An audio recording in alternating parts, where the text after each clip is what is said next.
जब रज़ा ख्वाबे गिरा से सर उठाए, दौलते दीदार इश्क़े मुस्तफ़ा का साथ। अस्सलामु अलैकुम रहमतुल्लाहि व बरकातुहू। अस्सलातु वस्सलामु अलैका या रसूल अल्लाह, अस्सलातु वस्सलामु अलैका या नूर अल्लाह सल्लल्लाहु ताला अलैहि वसल्लम। मेरे प्यारे आका सल्लल्लाहु ताला अलैहि वसल्लम के प्यारे दीवानों, आपने इस माह रजबुल मुरज्जब में मेरे चैनल पर मुख्तलिफ वीडियोस देखी, जिसमें इस माह रजबुल मुरज्जब में इमाम शाफ़ी रहमतुल्लाह अलैह की सीरत पर आपने कुछ वीडियोस देखी, और उसके बाद ख्वाजा गरीबन नवाज रहमतुल्लाह अलैह की सीरत पर, आपके अक़ायद पर आपने कुछ वीडियो देखी। उसके बाद मौलाए कायनात हज़रत अली रज़ियल्लाहु ताला अन्हु के ऊपर भी चंद वीडियोस आपने देखी, जो मैंने उनकी शान और अज़मत के ताल्लुक़ से बनाए थे। लिहाजा आज आइए मैं आज की वीडियो में मुख्तसर तौर पर हज़रत इमाम जाफ़र सादिक़ रज़ियल्लाहु ताला अन्हु की अज़मत के चंद पहलू बताकर अपनी बात ख़त्म करूँगा। मेरे प्यारे आका सल्लल्लाहु अलैहि वसल्लम के प्यारे दीवानों, हज़रत इमाम जाफ़र सादिक़ रज़ियल्लाहु ताला अन्हु की विलादत 83 हिजरी में होती है। बाद मौरख़ीन ने आपकी विलादत का साल 80 हिजरी और 82 हिजरी भी लिखा है, लेकिन मशहूर क़ौल 83 हिजरी का है कि आपकी विलादत 83 हिजरी में हुई, और विसाल आपका यानी आप दुनिया से पर्दा फरमा गए 148 हिजरी में। मेरे प्यारे आका अलैहिस्सलातु वस्सलाम के प्यारे दीवानों, हज़रत इमाम जाफ़र सादिक़ रज़ियल्लाहु ताला अन्हु के इल्म का आप अंदाज़ा लगाएं कि दुनिया भर में जितने मुक़ल्लिदीन हैं, इमाम शाफ़ी के मुक़ल्लिद हैं, इमाम अहमद बिन हम्बल के मुक़ल्लिद हैं, इमाम मालिक के मुक़ल्लिद हैं, लेकिन सबसे ज़्यादा 80% दुनिया का मुसलमान हज़रत इमाम आज़म अबू हनीफ़ा रहमतुल्लाह अलैह की पैरवी करता है, उनकी तक़लीद में ज़िंदगी गुजारता है। लेकिन इमाम जाफ़र सादिक़ रज़ियल्लाहु ताला अन्हु के इल्म का आप अंदाज़ा लगाएं कि ये इमाम आज़म रहमतुल्लाह अलैह इस इमाम जाफ़र सादिक़ रज़ियल्लाहु ताला अन्हु की खिदमत में 2 साल इल्म दीन हासिल करते हैं।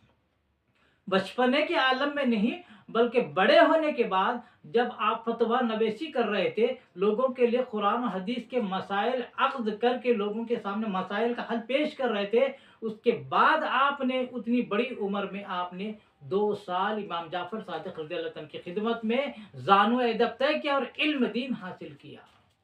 मेरे प्यारे आका सल्लल्लाहु अलैहि वसल्लम के प्यारे दीवानों, हालांकि इमाम जाफ़र सादिक़ रज़ियल्लाहु ताला अन्हु से 3 साल इमाम आज़म बड़े हैं, लेकिन बड़े होने के बावजूद भी इल्म की बुनियाद पर इमाम जाफ़र सादिक़ रज़ियल्लाहु ताला की खिदमत में आपने 2 साल इल्म हासिल किया। किसी शख्स ने इमाम आज़म से सवाल किया कि ऐ इमाम बताइए तो सही, आपकी उम्र शरीफ क्या है? आप फरमाते हैं कि मेरी उम्र 2 साल है। वो शख्स कहता है, हज़रत आप इतने बड़े इमाम होकर ऐसी कैसी गुफ्तगू कर रहे हैं? उस वक्त तो आपकी उम्र तकरीबन बहुत थी, 60 के ऊपर थी। तो वो शख्स कहता है, इतना आप ऐसे कैसे मजाक कर रहे हैं? आपकी उम्र तो बड़ी लगती है, ज़्यादा लगती है, लेकिन 2 साल कैसे बता रहे हैं? तो इमाम आज़म फरमाते हैं कि बेटा बात दरअसल ये है कि मेरी उम्र तो इतनी है, लेकिन मैं अपनी कुल उम्र को 2 साल ही समझता हूँ, क्योंकि मैंने 2 साल इमाम जाफ़र सादिक़ रज़ियल्लाहु ताला अन्हु की बारगाह में इल्म दीन हासिल किया, उन्हीं 2 सालों को अपनी मैं पूरी उम्र ख्याल करता हूँ। मेरे प्यारे आका सल्लल्लाहु अलैहि वसल्लम के प्यारे दीवानों, इसीलिए इमाम आज़म फरमाते हैं कि अबू हनीफा हलाक हो जाता, ख़त्म हो जाता, अगर वो इमाम जाफ़र सादिक़ रज़ियल्लाहु ताला अन्हु की बारगाह में 2 साल इल्म दीन हासिल नहीं करता। आप इंतहाई बाअखलाक थे, खुश अखलाक थे, मिलनसार थे। रात रात भर आप इबादत और रियादत करते, फ़राइज़ के साथ, वाजिबात के साथ, नवाफिल के साथ आप मुस्तहबात की भी पाबंदी किया करते थे। इतने इबादत गुजार थे आप। मेरे प्यारे आका अलैहिस्सलातु वस्सलाम के प्यारे दीवानों, आप इतने बड़े इमाम हैं, उन्होंने इमाम आज़म को 2 साल पढ़ाया है, और उसी 2 साल के इल्म पर इमाम आज़म फ़ख्र महसूस करते हैं कि अगर ये 2 साल इल्म इस दिन हासिल ना करता इमाम जाफ़र सादिक़ के पास तो मैं बर्बाद हो जाता।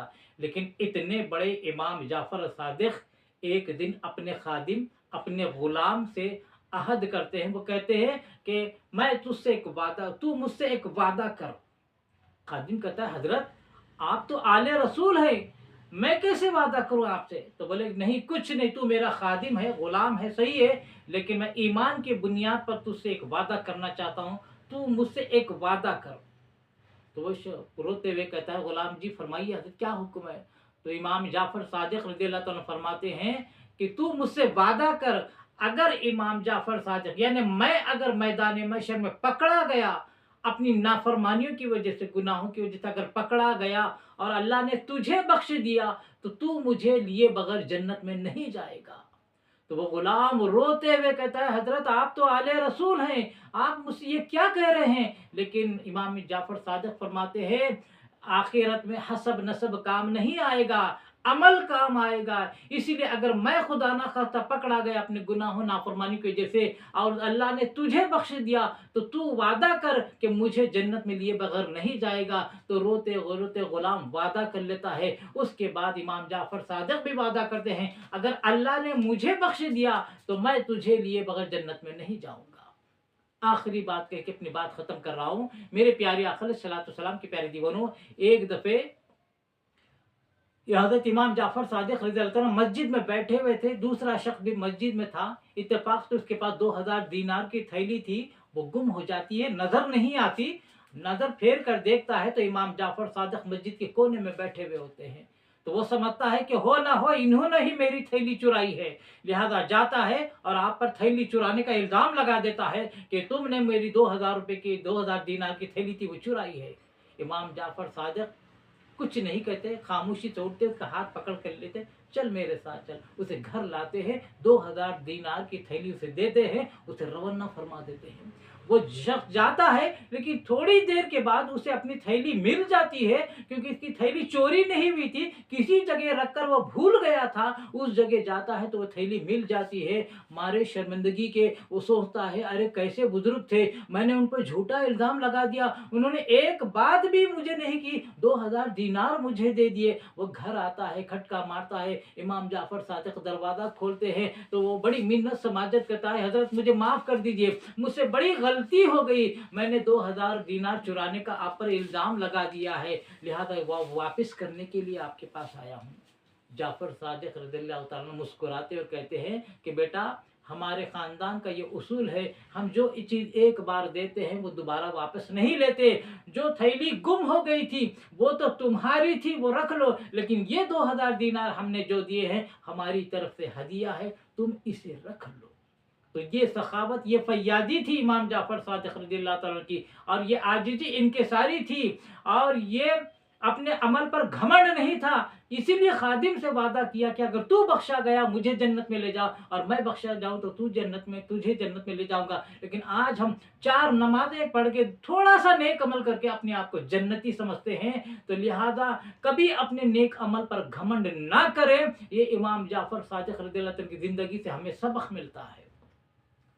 आप तमाम सामीन से गुजारिश है कि जिन्होंने बिलखुसूस मेरे चैनल को अभी तक सब्सक्राइब नहीं किया, मेरे चैनल मोहम्मद हफीज़ अहमद खान रज़वी को आप सब्सक्राइब फरमा लें, और मेरे वीडियोस अगर पसंद आते हैं, उससे इल्म दीन में इजाफा हो रहा है आपके कुछ, तो इसे लाइक करने के अलावा सदक़े जारिया के तौर पर ज़्यादा से ज़्यादा शेयर फरमाएँ, और कमेंट्स के ज़रिए अपनी राय का इजहार करना ना भूलें। रब तबारक व तआला से दुआ है कि रब तबारक व तआला हमें इश्क़े रसूल में जीने और मरने की तौफ़ीक़ अता फरमाए, रसूल आज़म सल्लल्लाहु अलैहि वसल्लम की सच्ची मोहब्बत नसीब फरमाए, और मरते दम तक मसलक हक़ मसलक अहले सुन्नत पर अमल करने की तौफ़ीक़ अता फरमाए, और ख़ातिमा फरमाए तो ईमान पर ख़ातिमा अता फरमाए। वमा अलैना इल्लल बलागुल मुबीन। अस्सलामु अलैकुम व रहमतुल्लाहि व बरकातुहू।